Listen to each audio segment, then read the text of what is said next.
Welcome to the Game Plan Podcast. I am Damodar Mata, author, blogger, and financial advisor in Dubai. This is a weekly market update as on 10th October 2021. Tune in weekly for news, views, and market moves. Today's headline is energy, inflation, and value shopping. After reading all the negative news over the weekend, investors with itchy trigger fingers clicked the sell button on Monday last week. The markets opened in the red as energy prices skyrocketed.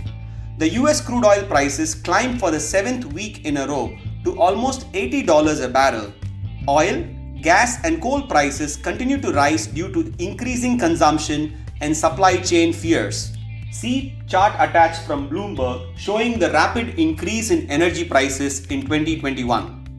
Later in the week, the markets rose sharply to pare the losses as a temporary deal to raise the US debt ceiling by $480 billion was signed.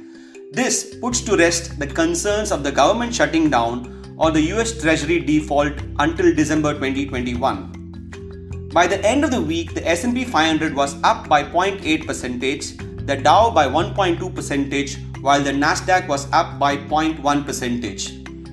The earnings season is back in action with a positive outlook, with major banks set to release their Q3 earnings later this week. Thanks to stellar earnings in Q1 and Q2, the S&P 500 company's dividend payout has increased by $20.9 billion. According to S&P Dow Jones, this is the most significant net gain in the last 9 years. Europe. Although volatile during the week, European equities ended the week higher. The Euro Stock Index was up by 0.97% and so were the individual country indices, with Italy's MIB index being the highest, climbing 1.7%. Natural gas prices rose to record levels in Europe as the demand increases and the supply is still short. With the economies opening up and the winter around the corner, energy demand will continue to rise, pushing the prices higher. Japan. Stocks in Japan continue to slide for the third week in a row as the Nikkei index fell by 2.51% last week. China. Despite the energy shortages and the debt crisis, the CSI 300 index was up by 1.31% and the Shanghai Composite Index gained 0.67%.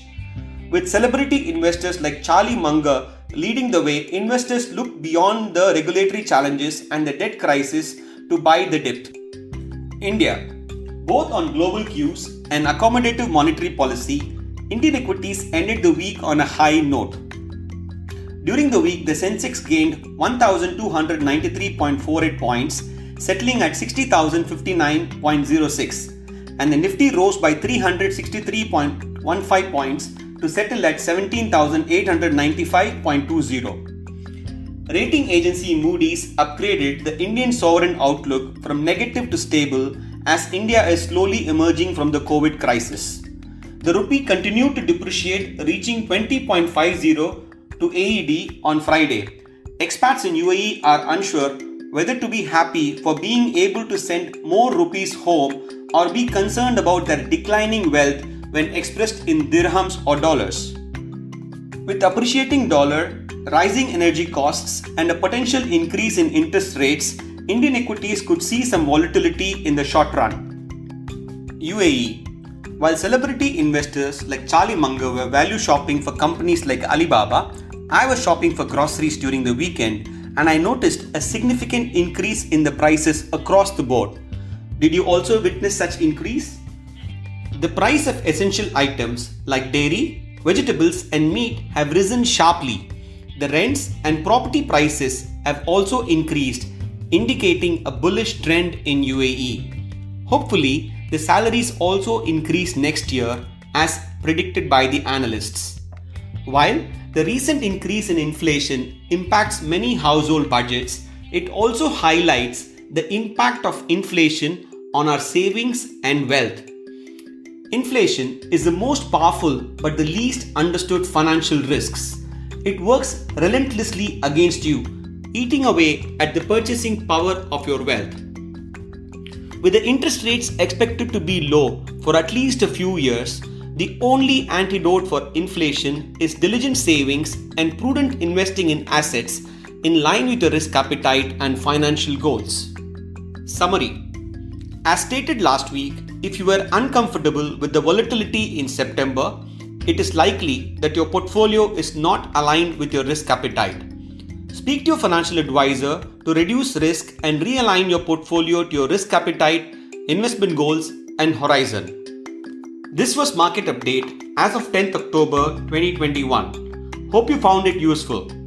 Tune in next week for news, views, and market moves. Subscribe on YouTube, Apple, or Google Podcasts, or on your favorite podcast app. Thank you for listening to the Game Plan Podcast. This is Damodar Mata, financial advisor in Dubai. Until next week, stay safe and stay invested.